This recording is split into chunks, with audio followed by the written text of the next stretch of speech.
Cycle चलाते चलाते रघु ने एक बार आसमान की ओर देखा। उसने देखा कि राख के रंग का आसमान बादलों से घिर रहा है। चारों ओर की हवा जैसे थम गई हो। उसे समझ में आ गया कि तूफान आने वाला है, लेकिन कुसुमपुर पहुंचना अभी भी बहुत दूर था। रघु ने पैडल पर जोर से दबाव डाला, लेकिन वो ज्यादा दूर तक जा नहीं पाया।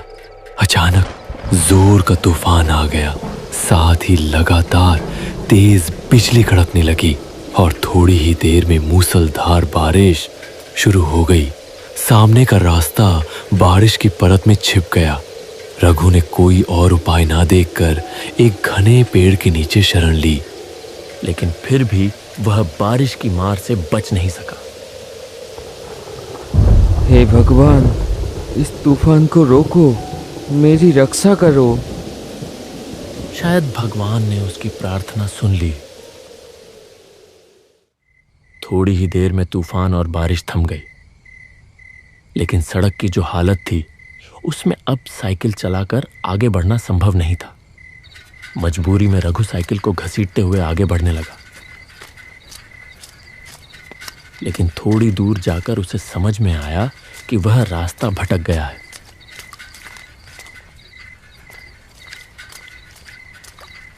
यह रास्ता कुसुमपुर का नहीं है। वह सोच में पड़ गया कि अब क्या करे। तभी उसके कानों में आवाज आई, क्या आप रास्ता भटक गए हैं? रघु चौंक कर देखने लगा। उसने देखा कि धुंधले अंधेरे में एक छाया मूर्ति खड़ी है। कौन हो तुम?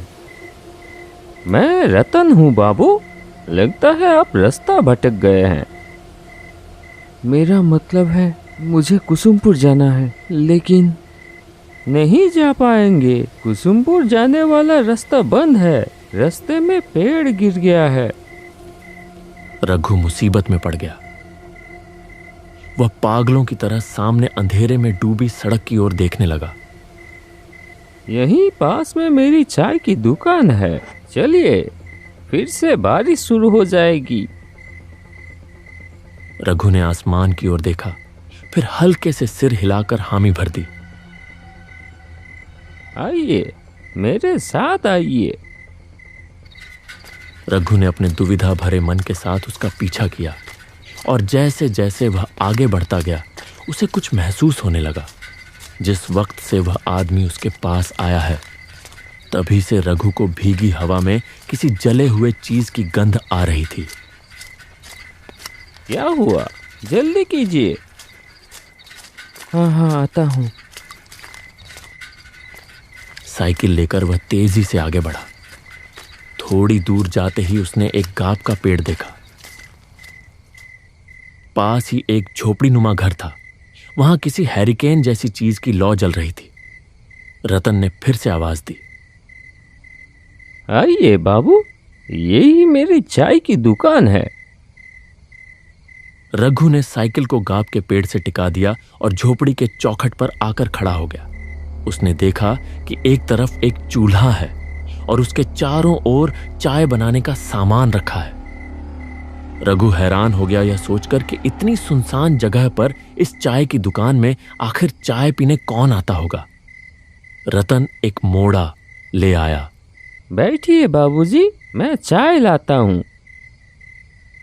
रघु अपनी गोद में रखे थैले को कसकर पकड़कर बैठ गया। बाहर फिर से तूफान शुरू हो रहा था। बिजली चमक रही थी और गड़गड़ाहट के साथ कड़क रही थी। ये लीजिए चाय, आप बहुत भीग गए हैं, ये पीजिए, अच्छा लगेगा। इतनी जल्दी चाय बनाकर ले भी आया। हैरानी की बात थी, हल्की हल्की बारिश शुरू हो गई।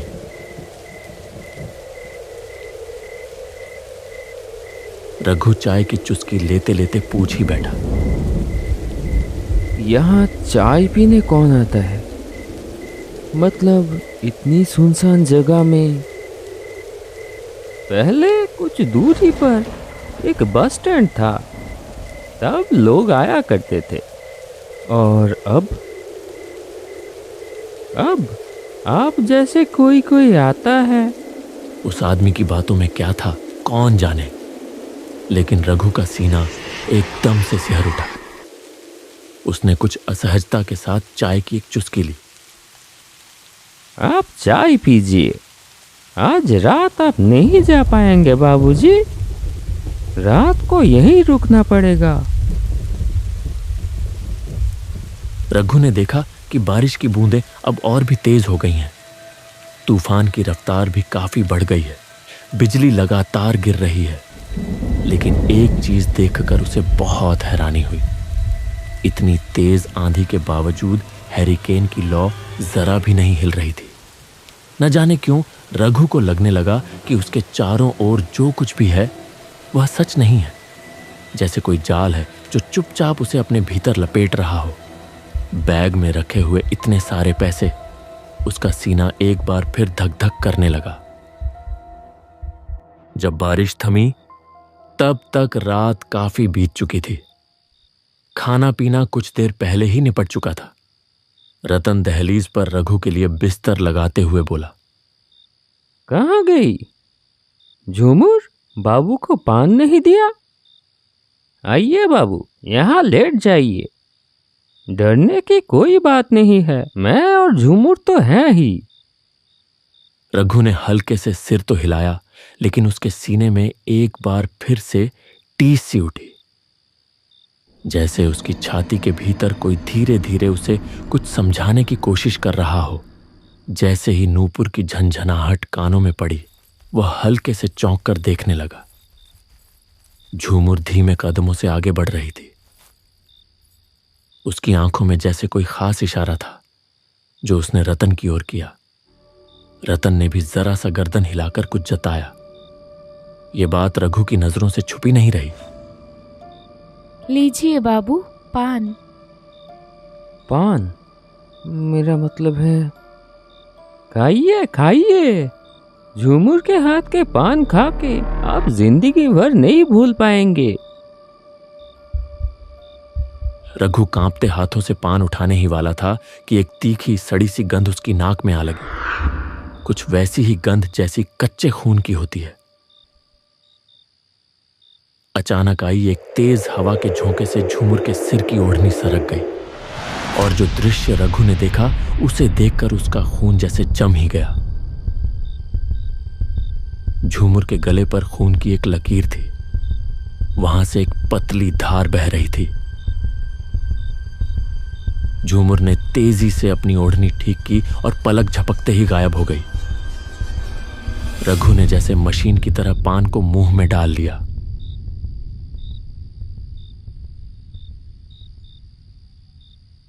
रतन हैरिकेन की लौ धीमी कर कमरे के अंदर चला गया। रघु एक अजीब सी घबराहट और बेचैनी लेकर लेट गया। रात गहरी और शांत थी। केवल झिंगुरों की आवाज उस सन्नाटे को तोड़ रही थी। पास के किसी झाड़ी से एक भूखा सियार चीख उठा। फड़फड़ाते पंखों की आवाज के साथ एक काला उल्लू आकर गाब के पेड़ पर बैठा और अपनी डरावनी आवाज में बोल उठा। रघु का सीना बार बार कांप उठता रहा। भगवान देखना, ताकि रात ठीक से कटे। थकान की वजह से थोड़ी ही देर में रघु सो गया।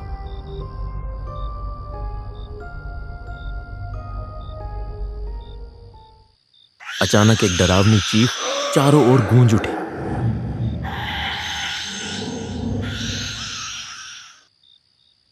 रघु अचानक बिस्तर पर उछलकर बैठ गया। उसने पागलों की तरह इधर उधर देखा। तभी उसके कानों में एक कराहती चरमराती सी आवाज पड़ी। वह आवाज जहां से आ रही थी, रघु ने उधर नजर घुमाई और जैसे ही देखा उसका शरीर डर से सिहर उठा। सिर्फ एक हाथ की दूरी पर कोई एक व्यक्ति गले में रस्सी डाले झूल रहा था।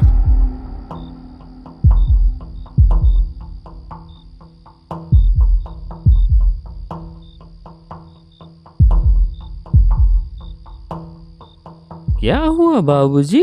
कोई बुरा सपना देख लिया क्या? रघु ने देखा कि झोपड़ी के सामने जो आंगन जैसी जगह है, वहां एक लगभग टूटे झुके बांस के मचान पर रतन बैठा है।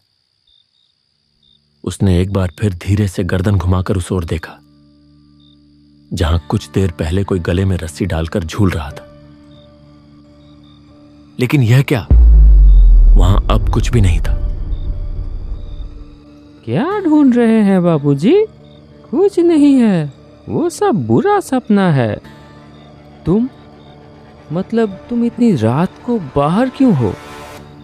बहुत गर्मी है, इसलिए बाहर की हवा लेने आया हूँ। आप भी आइए ना। रघु समझ गया कि उसका शरीर पसीने से तरबतर हो चुका है, इसलिए वह बिस्तर छोड़कर मचान की ओर बढ़ गया। भीतर दबा एक अजीब सा असहज भाव लिए वह रतन के पास जाकर बैठ गया। तभी कहीं पास से एक निशाचर पक्षी तीखी आवाज में चिल्ला उठा। उस एक चीख ने पल भर के लिए फैली खामोशी को चकनाचूर कर दिया। इतनी गर्मी है, अब नींद आएगी ही नहीं। ऊपर से सपने में आप क्या कुछ देख रहे हैं। इससे अच्छा मैं आपको एक कहानी सुनाता हूँ। 3 साल पहले की बात है। ऐसा ही एक चाय और नाश्ते का दुकान था उसका। सब कुछ ठीक ही चल रहा था, लेकिन इंसान अकेले कब तक रह सकता है। इसलिए उसने शादी कर ली किसी दूसरी गांव की एक लड़की से। उस लड़की को एक नजर देखते ही नजर ठहर जाती थी। बहुत लोग कानों कानों में फुसफुसाते रहे, ये तो जैसे गोबर में कमल का फूल होगा तो उसके चाहने वाले भी होंगे। खैर, दुकान में भीड़ बढ़ने लगी और उसकी बीवी ने भी हाथ बटाना शुरू कर दिया। उसकी चाय की दुकान में शंकर रोज चाय पीने आने लगा। एक कप चाय पीता था, लेकिन 1.5-2 घंटे तक बैठा रहता। उसकी बीवी की तरफ उसका नजर है, ये समझ में आ रही थी उस आदमी को। लेकिन नई दुल्हन के बारे में ऐसा कुछ सोचने को उसका मन नहीं मान रहा था। इतनी सुंदर पत्नी के बारे में कोई आदमी कैसे सोच सकता है ये सब? वो आदमी भी नहीं सोच सका। ऐसे ही दिन कट रहे थे। एक दिन दोपहर के बाद वो बाजार जाने के लिए निकला। मैं चलता हूँ, आखिरी बस में लौटूंगा। शाम को दुकान खोलने की जरूरत नहीं है। अच्छा ठीक है, अच्छे से जाना। बाजार में खरीदारी करते करते वो समझ गया कि तूफान आने वाली है, इसलिए जल्दी सामान लेकर वो पहली वाली बस पकड़ ली।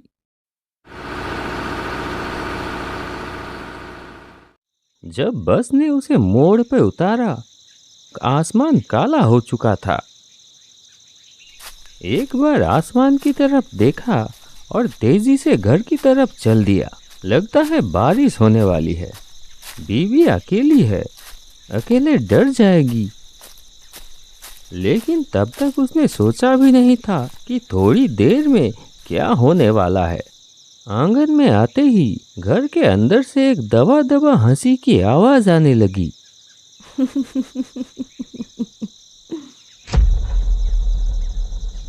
एक पल के लिए वो ठिठक गया।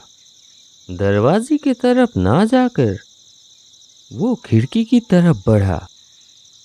खिड़की से अंदर झांका। घर की मध्यम रोशनी में जो उसने देखा, उससे उसके शरीर में जैसे बिजली दौड़ी थी। एक तेज धार वाली चीज से एक झटके में वो अपनी पत्नी की गर्दन पर वार कर दिया। फव्वारे की तरह खून निकल आया। पत्नी अपनी गर्दन पकड़ लिया और जमीन पर गिर पड़ी और उसका शरीर बार बार झटका खाकर स्थिर हो गया। शंकर अब तक पत्थर की तरह खड़ा था। अब वो भी हाथ जोड़कर माफी मांगने की कोशिश करने लगा। वो आदमी धारदार चीज हाथ से फेंककर शंकर को बालों की मुट्ठी से पकड़ लिया और घसीटते हुए ले चला। शंकर पूरी ताकत से भागने की कोशिश करता रहा। गुस्से में शंकर को जमीन पर पटक दिया। फिर बांस की छत से लटक रही रस्सी को खींचकर शंकर की गर्दन में फांसी की तरह डाल दिया और दोनों हाथों से रस्सी के छोर को खींचने लगा। शंकर के मुंह से दम घुटने की आवाज निकलने लगी। उसकी आंखें बाहर की तरफ निकल पड़ी। तड़पते तड़पते उसका शरीर धीरे धीरे शांत हो गया। वो आदमी पागल की तरह अपनी पत्नी के खून से लथपथ शरीर को घूरता रहा। फिर गला फाड़कर चीख पड़ा, बीवी, ऐसा क्यों किया तुमने? क्यों किया? आदमी थोड़ी देर बाद उठा, घर के अंदर गया, जलती हुई लालटेन लाकर फेंक दिया बीवी के शरीर के ऊपर। उसने दांत भींच ली, आंखों से आंसू फूट पड़े।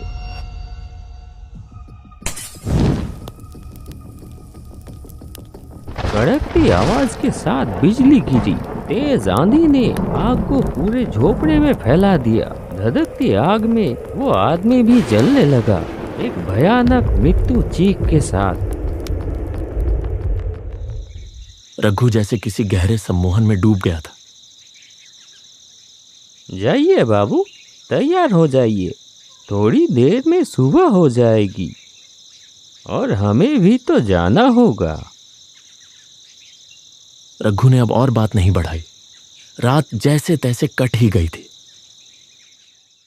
वह जल्दी जल्दी तैयार हो गया। फिर दरवाजे में हल्के से दस्तक दी। मैं चलता हूँ, सुन रहे हैं? तो फिर मैं चलता हूँ। नहीं, कोई उत्तर नहीं आया। एक पल के लिए रघु रुका और सोचा। फिर गाब के पेड़ से टिकाकर रखी हुई अपनी साइकिल उठाई और बाहर निकल गया। न जाने कहाँ गए। लौटते वक्त एक बार मिलकर जाऊंगा। लेकिन कुछ दूर जाते ही रघु को याद आया कि वह लापरवाही में पैसों का बैग वहीं भूल आया है। वह तुरंत साइकिल घुमाकर वापस उसी जगह लौट आया। लेकिन यह क्या हालत! वो झोपड़ी कहाँ गई? वहां तो अब सिर्फ एक अज्जली झोपड़ी का ढांचा पड़ा हुआ था। तो क्या रतन ने जो कहानी कल सुनाई थी वो? आप शायद ये ढूंढ रहे हैं। रघु तेजी से पलटा। देखा, उसका पैसों वाला बैग। कौन हो तुम? मैं झूठ। तेज हवा के झोंके से ओढ़नी हट गई। वही सड़ी सी तीखी गंध फिर से उसकी नाक में आ लगी। रघु की आंखों के सामने प्रकट हुआ एक औरत का भयावह खून से सना चेहरा। रघु होश खो बैठा और साइकिल समेत वहीं सड़क पर गिर पड़ा।